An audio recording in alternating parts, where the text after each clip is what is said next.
This is going to be just an informal time of conversation. We have three great people, ordinary people that have done some pretty incredible things, and I just want to be able to ask them questions and allow you guys to hear their stories. So I've got a list of questions here. You guys asked some really good questions earlier, actually, to Gina, and I loved hearing some of her responses. And we're going to do the exact same thing, but with these three people. So just to think. There was something that Gina had said that really stuck out to me. She stated that our theology informs our practice, and I really think that that is true of each of these individuals, and that's part of why I'm excited for you to hear more from them. So let me just introduce you to each one. We're here with Hannah Hough. Hannah is an immigration attorney, and she works for the Legal Aid Society. She is actually the director of their program. She knows her stuff. So if you've got questions about the law, she's the one to go to, especially with immigration, refugee concerns. She lives in the 19th Ward. She has 2 kids. Her husband's here today.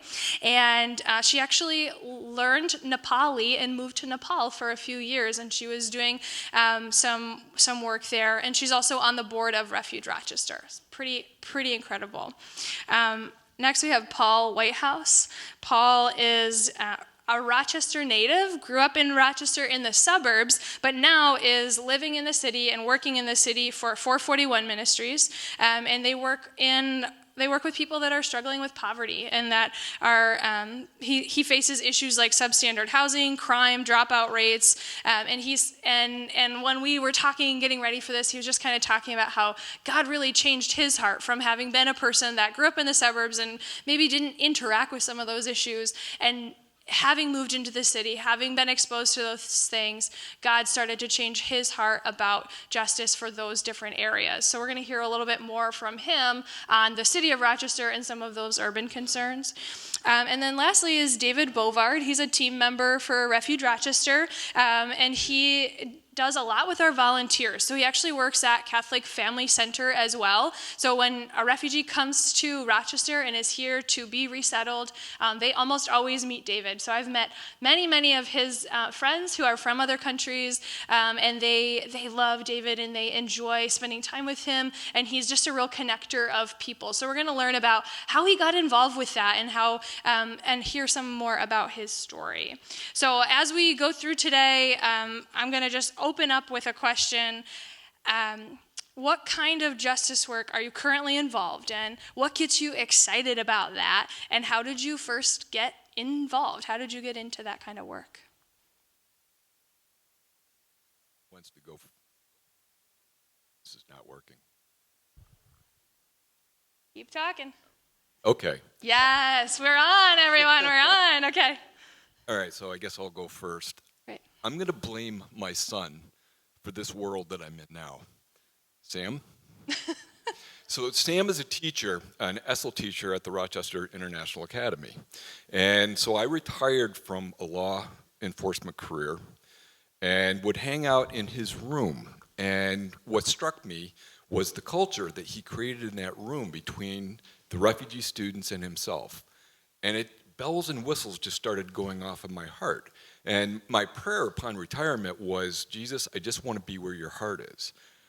The second thing is I attended a perspectives class. Shout out to Perspectives, less more. We've got a class coming up. Susan Pat was one of the facilitators. And in her presentation, she talked about intentionally becoming friends with Muslims in her community. And again, bells and whistles went off in my heart. So at that point, I started to look around for opportunities to work with refugees. And Catholic Family Center is the resettlement agency in Rochester. They had a job opening, part-time. It's called Outreach Specialist. I'm like, I can do that. So I applied, I got the job, and my life has not been the same since. So. Oh, I love to hear about that, and it's just so true of you that your life has been changed by your interactions with refugees. What about the rest of you? I think for us, working in the Beechwood neighborhood, I think one of the first things that the Lord really spoke to those of us at 441 is the economic injustice that are there. There are no jobs in that neighborhood, And it was one of the motivations for us creating the New City Cafe, is we wanted to be able to provide jobs for neighborhood teens. And with that job, they also are put into a mentoring program. They each spend time one-on-one with their mentor every week. Life skills and all those things that, since they don't teach home economics and things like that in school anymore, balancing a checkbook. I mean, just all those things that are really, really practical. But I think another justice issue in our neighborhood, and I think in the city in general, is the state of housing stock for poor people. For the most part, it's pretty deplorable in many, many cases, which is why another one of our programs that we're endeavoring to expand is really to be able to create more and more affordable housing for people in our neighborhood, but housing that is respectful of their dignity. And I think those are, as far as injustices, those are probably the two big ones that we address right now in our neighborhood, but we're just thankful to be a part of that. I think the type of justice work that I engage in, I like to think of as systems justice work. The legal community we think of in the broad sense of the justice system, but that's probably where there's the most injustice. Before I went to law school, I was working in a little legal clinic with domestic violence survivors, and I had an experience that there was a raid on a nail clinic, and the survivors in that situation were non-citizens. They were not Americans. So in addition to having experienced domestic violence, they were also survivors of human trafficking and getting deported. And so that was kind of my first experience with how our systems set up injustices for people. And so, my career and my work has kind of been engaged in those systems and listening and watching and observing for the ways that we've created community in ways that disadvantage others. Wow, Hannah, I mean, I'm sure I'm speaking for the audience. That's a really heavy first case. I mean, I think if I were in your shoes, that would be really hard to press forward. So what kinds of things do you do as you're pursuing justice for other people? How are you walking alongside them in a way that's healthy for yourself? So I go to therapy, like Gina said. And a helpful kind of mental exercise for me is to think of the parable of the Good Samaritan. And this kind of fits with the charity and justice kind of paradigm that Gina was talking about. But very often it's to put myself and to envision myself as the person on the side of the road. And who is coming alongside that's helping me out of the road. And very often it's the people that I'm working with. And so if I'm able to kind of balance that out, not that, that we're working together for the system that knocks people off the side of the road. And so if I'm able to kind of continuously be working through my motivations, looking for the people that I don't expect that are going to give me the hand up is a way that I can kind of balance the heaviness of the justice work and also keep myself in part of the community. Wow, I love that. I love that. Thank you. So tell me, guys, how have your relationships with refugees or walking alongside the poor, how has that enriched your life? How has that changed the way that you view the world, or what have you learned from those people? I have not myself personally had a lot of interaction with refugees that have spent time in the Beechwood neighborhood, but Beechwood has a very high level of poverty. So constantly we're interacting with folks from that situation. And I think the thing that I think I can say across the board for those of us who are involved there, moving into the neighborhood, relocating, as Dr. John Perkins calls some people to do, where you're there 24/7. It's your neighborhood. They're your neighbors. And when the shots are fired or somebody's burglarized or beat up, you're there. So even though it's not specifically happening to you, it's happening to your neighbors. And it was really a couple of weeks ago, There was an incident on Grand Avenue where actually the first family that moved into Beechwood to be a part of what would become 441, in front of their house there was a drive-by shooting, and the gentleman's 9-year-old daughter, I mean, it was traumatic for her. She had never experienced anything like that before. And what we discovered in our conversation following that is, yes, this is really unusual for us, but for many, many of our neighbors, I wouldn't say it's a daily occurrence, but it's way too regular of an occurrence. So you have that, you're able to empathize in that way with what so many of your neighbors experience on a regular basis. And I think that's been really challenging for us. But also at the same time, not only do we become aware of the problems, but we also become aware of the assets and the beauty that's in that neighborhood. And we're just really thankful for that. I think what's fascinating is, what Gina talked about in terms of, the whole aspect of relationship and our view of people. We're not up here, they're not down here. Coming from a career in criminal justice to now social justice was a real serious shift in my heart and my mind. My first encounter with a refugee was a young man from Pakistan. And I was driving him his various appointments, and we struck up a conversation. And just to find out what his life was about, he was a Muslim that had to flee because the Muslim faith that he was part of was targeted. And so we just got to talking about that. And then he looked at me and he said, I've been in America now for a week, and something really, can you tell me what Good Friday means to you Americans? And it just blew my mind. It's like, okay, God, here we are. So, my takeaway, I've done this almost 4 years now. My life has been so enriched by the relationships that I've developed. I get so much more out of my relationships with them. They give me so much more than I've given them. And that's how I view it. It's funny, too, Gina's talk about Zikada and Mishpat. One of the teachings that I've read, I do a lot of reading like Gina, was by Timothy Keller on biblical justice. And he talks about those terms throughout. And that's been part of my area of growth. And I love the people that I meet. I fall in love with them all the time. David, why should other people make friends with the poor or with refugees? Why should they get involved with that? Well, it will change your life. The various cultures that I've encountered have just blown the box off that I kept God in. It just blown the doors off that. I have a young friend here today. His name's Hamzi. Hello. He's from Somalia. I got to tell you, wonderful family. And there are days where I'm not feeling so great. I go to his house to get lifted up. So that's, my view, and my encouragement to you is to get involved. Your life will not be the same. Wow, thank you so much for sharing.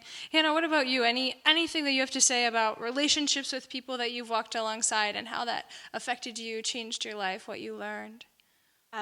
When the Muslim ban came down in January 2017, I was speaking with a colleague of mine who came here as a refugee herself, and I was, really distraught about it and really upset. And she said, we've survived camps and wars, and she's like, we'll get past this too. And it was really an invitation for me to kind of step into suffering that I hadn't had to experience before. And that was a gift, and I didn't realize it at the time. But in addition to enriching our lives with culture and with other things that we haven't experienced, Scripture tells us that we'll experience suffering, and it's not, that somebody says something to me when I'm reading my Bible in a coffee shop, but it's the suffering that Jesus experienced. And so meeting with people that have experienced the suffering that's out there in the world has been really a gift to me in experiencing the suffering of Christ in a stronger way and experiencing the love of Christ in a stronger way. One of the things that Gina talked a lot about was those power differences. When you're walking alongside the poor, when you're walking alongside a refugee, that's something you have to be careful about. Have you experienced that at all? Have you had to struggle with that? Do you have any stories about how that has gone well for you, or maybe when you got it wrong? I think for those of us involved, again, in the Beechwood neighborhood, the initial group of people that were involved there all looked like me. It's a majority African-American neighborhood. And there is a tendency within the Western church to, the white savior complex, if that's what you want to call it. And I think one of the things that the Lord really has done in our midst, besides making our core group much more diverse than it was originally, is to be able to recognize, like Gina said, we're all on that level. We're all sinners. We're all broken. We may have a benefit or two that maybe our neighbors don't, because of the privilege that we've, been blessed with or cursed with, depending on how you look at it, all of our lives. But to that common humanity, that we're all bearers of the image of God, and that we have to be able to remind ourselves of that constantly, because otherwise I think, at least for myself, my human nature would be to take the upper hand. And working and living amongst the people that we do, we're constantly reminded that their struggles, they might look a little different than ours, but we're all suffering the same stuff. And I think that really breeds a level of compassion and empathy and even in humility that is key for the work that we're doing. One way that I've been conscious of noticing the power dynamic is through language. And so when I use language for people that have experienced violence, instead of calling them victims, I try to refer to them as survivors. Instead of referring to people that the systems are against as vulnerable people, I try to refer to them as targeted people. Using language that doesn't put insufficiencies on people themselves, but recognizes that they're in systems that do not give them the benefits. That terminology also works when you speak of illegal immigration or illegal people. And so the terminology to use to recognize the dignity and the humanity of those people is that they're undocumented or they're undocumentable. There's not a way for them to participate in the immigration system in that sense. So that's something I have to continually keep checking myself about and recognizing that the words that I use have impact. Yeah, that's a great topic. Can you tell us, maybe we've all heard somebody use that term, illegal alien, in conversation. How would you respond to like a family member or a friend that was trusted that you could have that conversation with? How would you respond to that? How would you begin a conversation about, you know what, that's not how I would want to refer to them, and how would you go about that? I think highlighting them as humans made in the image of God and having that dignity, and just kind of pointing out that language as a legal immigrant or an illegal alien takes away that dignity. And there's other words that you can use, right, if you're trying to talk about their status here, their immigration status in the United States. And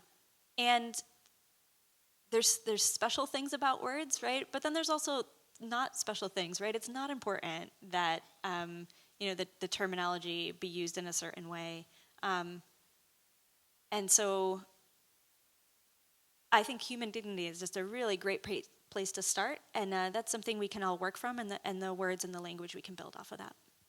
I love that. Can anyone share story of a time when you were humbled by somebody that you were working alongside? Yeah, I get humbled all the time. Let me tell you the story about Hamzi. Hamzi, I'm sorry, I told you I was going to talk about this. So Hamzi and his family, his mom Muna, his aunt Marianne, Marianne's child Ayan, who has Down syndrome. Hamzi has a sister Hoden, who has a daughter Teslim.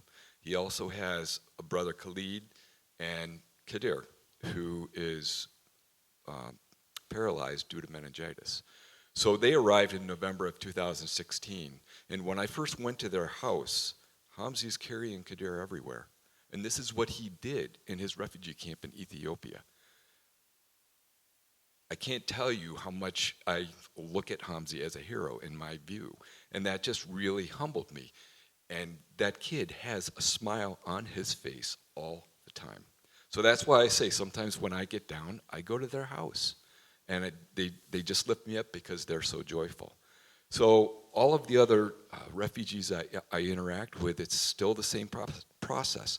You know, it's amazing the stories that you hear, the resilience that they have, the grit that they have, the faith that they've had to get through what they've been through. So it is a very humbling process for me. And one of the things that I encounter in dealing with my refugee friends in the various places that I take them, there is a lot of discrimination. There is a lot of racism. There's a lot of bias. And it highly offends me. And I've found that I'm in an advocate's role for them now because they are my friends. I think constant humility comes with justice work.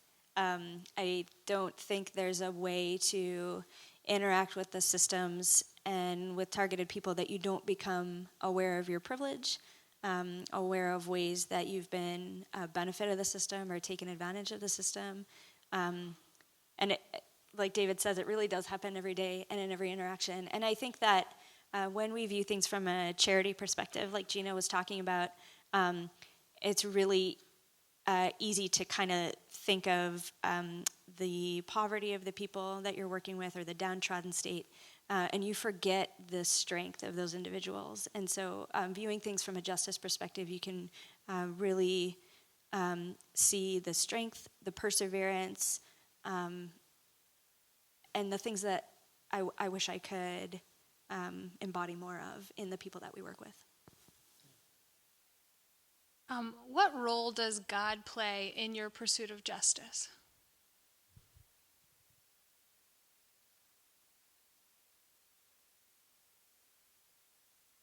Well, I think the truth of the Word of God is that we are all created in His image. And He so loved the world, that He gave His only Son. And if the Creator of the universe, who can look at my heart and see the darkness and the blackness and the brokenness that is in there way, way too often, and still love me, and still prove that love by giving Himself for me, how can I not, and I'm certainly not saying I do this all the time, because anybody in this room that knows me knows that that's not true, but how can I not endeavor, by the grace of God, to look at those around me in that same light? And we could talk some stories right now, but probably not the time or the place. But I am amazed that in my 67 years, how the Lord has lavished His grace upon my life. And so that's the driving force, for sure.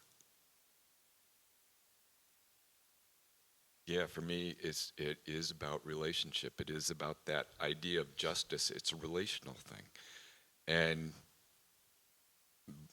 more than anything else. And in this work, as Hannah said, it's tiring. And you get weary. And at the end of the day, sometimes I just don't want to do it anymore. But then when I lay my head down, I think of that scripture, you love, you do it to the least of these, you're doing it to me. And that really is what my motivating force is.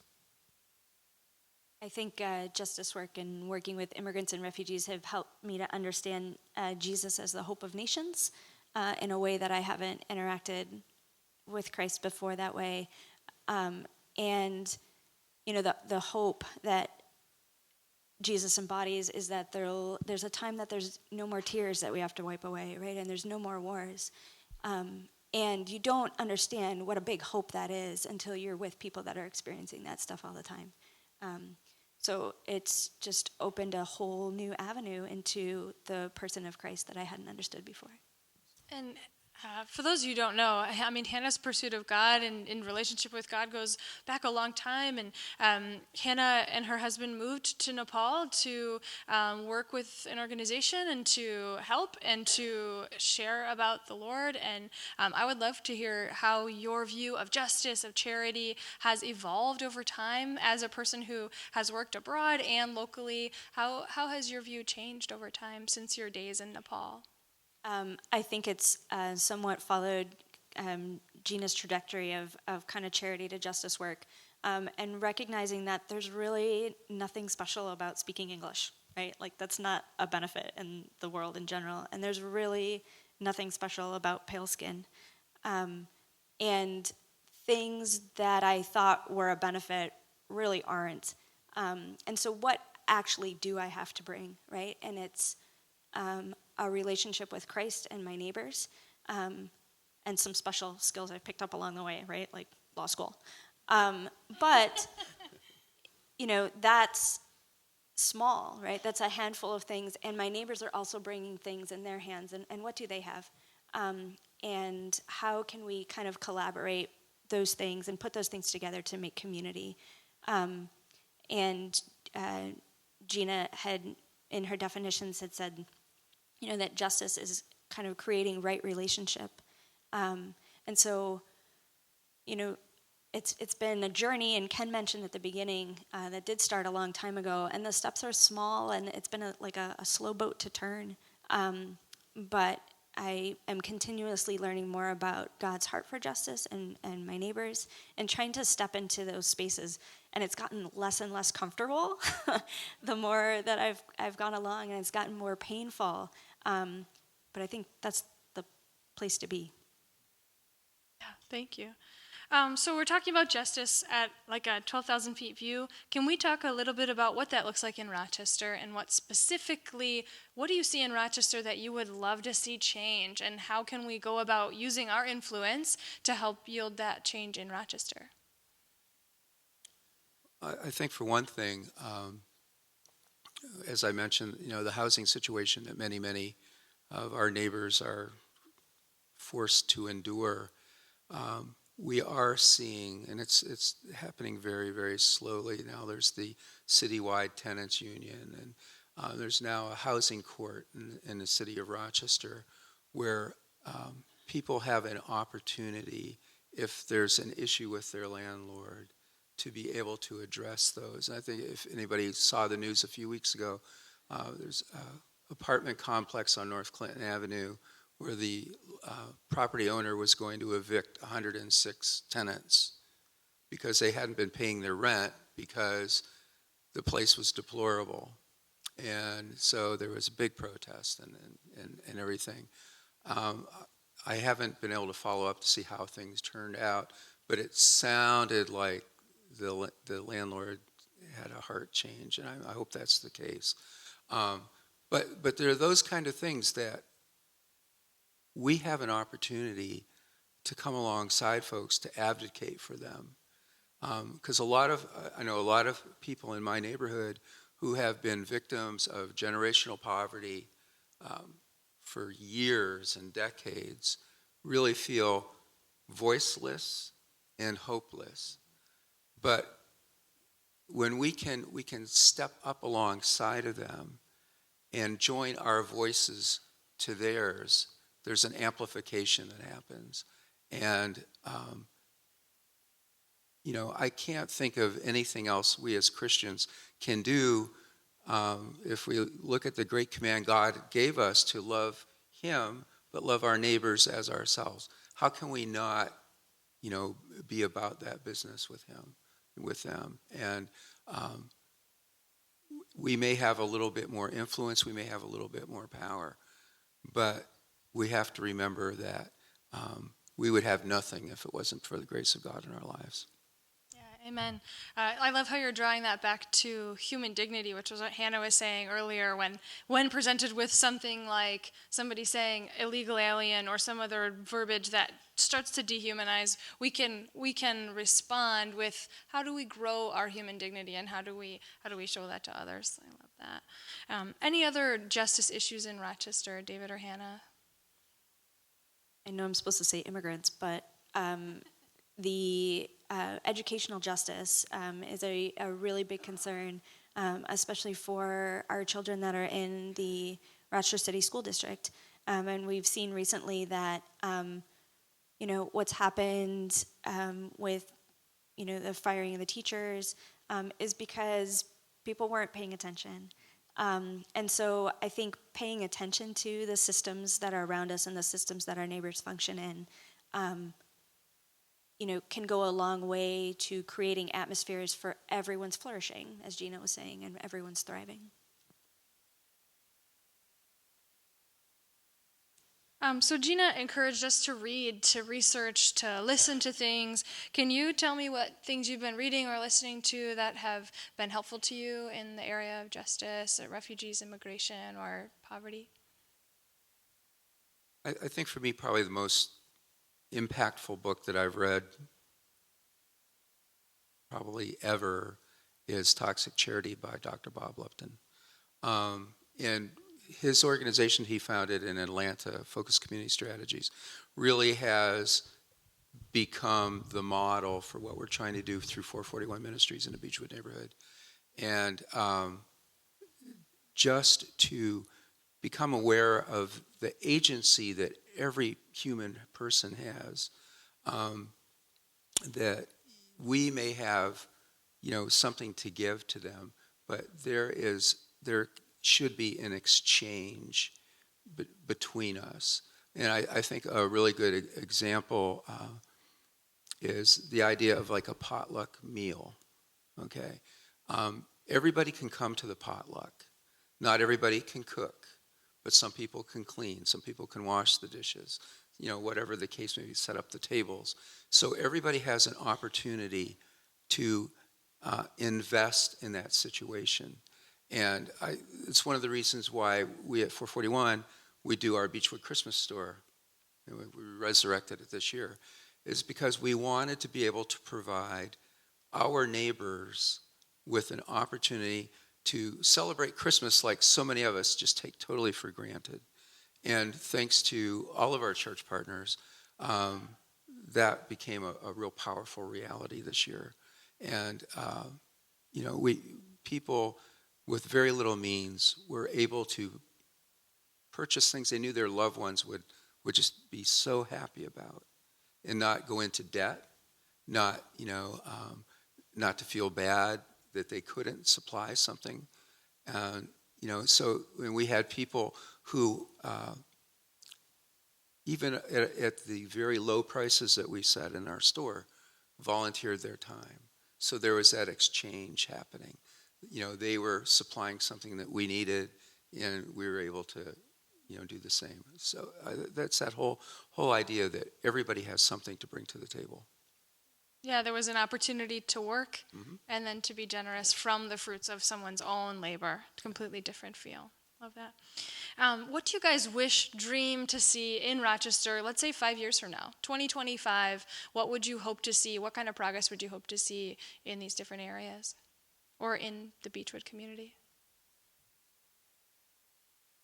I would love to see an explosion of our churches getting involved in all of these various aspects: education, immigration, refugees, all across the city. I would like to see representatives or representative coalitions of marginalized communities in our city council and on our county boards and in our school districts. The voices that often get left behind is the information that we're missing about how policy and procedure affect our neighbors. I think not that there's anything special that's happening in Beechwood, but I think it would be great, and there may be things going on that I'm not aware of, but every neighborhood in our city, if there was an entity, an organization, a bunch of folks who would just look at, recognize the mutuality that we all have, and the fact that, we're really all in this together. And, as, it says in Jeremiah, pray for the welfare of the city, because in their welfare is your welfare. And we have an opportunity as the church to not stay within our cloistered walls, but to get out there, boots on the ground in whatever neighborhood it is, and become aware of not only the difficulties, but become aware of the assets and the blessings and the beauty, and come alongside so that we can see resolution to these things that are always in the paper every day. And, whether it's school board meetings or city council meetings or neighborhood associations, the church should be at that table. We should be bringing the gospel into those situations, for the benefit of our community as a whole. What is the way that we can get involved? What is the number one way that we can make a substantial difference? I know each of you had a starting point, right? You had a point at which you got involved. How does somebody go from I'm not involved? How do they start that process? In your view, how did that go for you? When I started this work, one of the books that I read was a book by Stephen Bauman called Possible. And what it really challenged me was to get out of my comfort zone. It was basically getting out of the boat, start walking. And whether I sink, I walk, or I swim, God is with me no matter what. And so my challenge would be, get out of your comfort zone. Don't be afraid. God will be with you. One of the books I read was Power of Proximity by Michelle Warren. And it's an encouragement to how your worldview changes, how you encounter Christ differently when you are in close proximity with people that experience the world different than you do. And so meeting somebody different is and in humility, right? Not coming from like a down place, but kind of meeting together as friends and as colleagues is a great place to start. And there was a question to Gina about, how do you find what agency that you want to participate with? And Michelle and Ken and Refuge Rochester kind of has that ready-made for us in the sense of the Rochester area. They've created the relationships with the nonprofits that are doing immigrant and refugee justice work here. And it's the kind of the exit ramp or the on-ramp, rather, to the work. And so I would definitely encourage you to participate with Refuge Rochester in that sense. Yeah, when I talk about getting out of your comfort zone too, think about this too. Again, my career was in law enforcement. I worked in all aspects with the FBI, with the DEA, with ATF. I worked with, and I still have many, many friends that are working. And when I get together with them for lunch, they ask me, who are you? We don't know who you are. And again, that's the whole idea of not being afraid to get outside your comfort zone. So I bring a witness to them, and they shake their head, and it's all good. Yeah, I know for myself, when I first heard about 441 Ministries, actually Ken's family and mine, we were still attending Grace Road Church, and as part of a theology program at one of the other local churches that had a monthly seminar as part of our curriculum. And Chris Holdridge, the founder of 441, came there one month, and he spent almost 3 hours talking to us about life in Beechwood, the struggles, the challenges, the blessings that he and his family had experienced. And I left that meeting with the attitude, I'm really glad you're there, brother. I know it's not me, not my thing. I'll go back to Grace Road. I'll be your cheerleader. We'll raise money, try to get people interested. And several months later, I started volunteering at our Saturday Kids Club, which is going to be starting in about an hour. And I went 1 or 2 months in a row, and then I started going every Saturday, even though I was on a team with people from a different fellowship and stuff like that. And as I went, as I rubbed elbows with these children in this neighborhood every week, I mean, they stole my heart. And I was there probably about 6 months before my wife Lorraine ever came to volunteer. And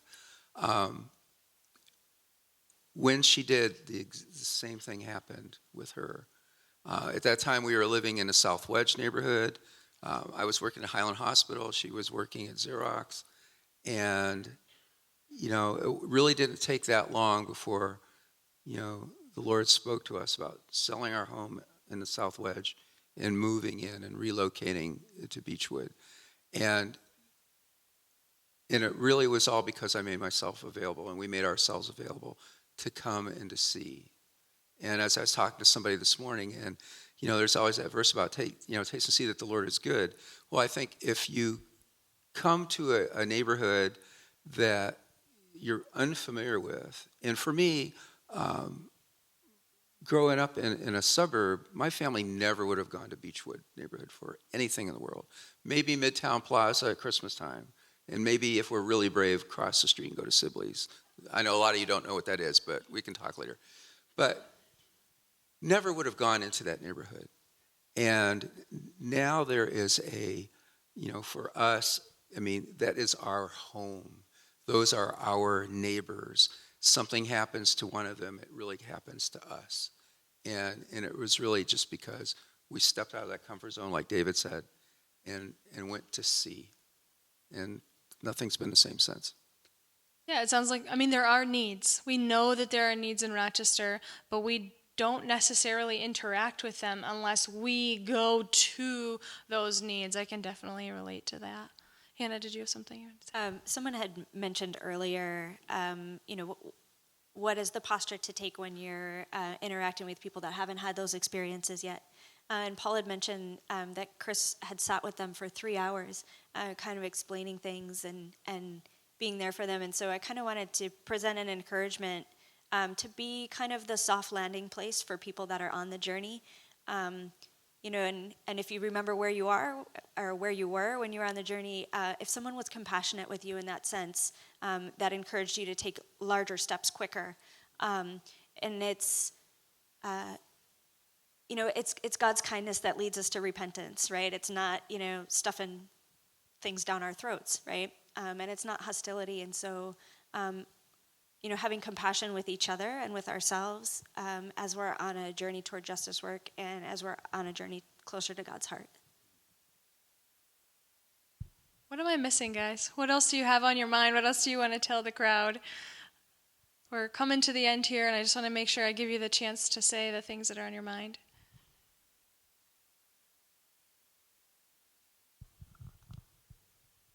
Well, I'll speak for my work, the work that I'm involved in. And I know many folks from our partner churches have come to our cafe and had a great cup of coffee or maybe a great sandwich.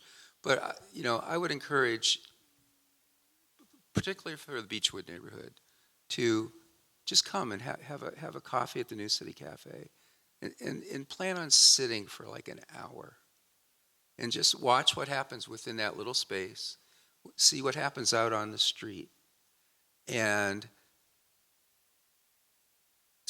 pray and see what the Lord would speak to your heart. And not necessarily about Beechwood. It could be the Arnett Cafe in the 19th Ward. I mean, it could be pretty much any place. But I think we have to put ourselves in a place of openness where our eyes can be opened and our hearts can be touched to see where the Lord might be calling us. I just think that's so invaluable. I think one of the great joys that I obtain from doing what I'm doing is, for some reason, God took this old white dude, You know the feeling. very introverted, and put me in a world that, as Michelle mentioned earlier, I'm a connector of people. I never saw myself doing that. But when I started this work, at Browncroft, we started a refugee ministry, and that was one of my roles, was connecting people who were interested in meeting refugees, and I knew the refugees, so I would connect them. And to this day, that's still what I do with anybody who really wants to meet a refugee.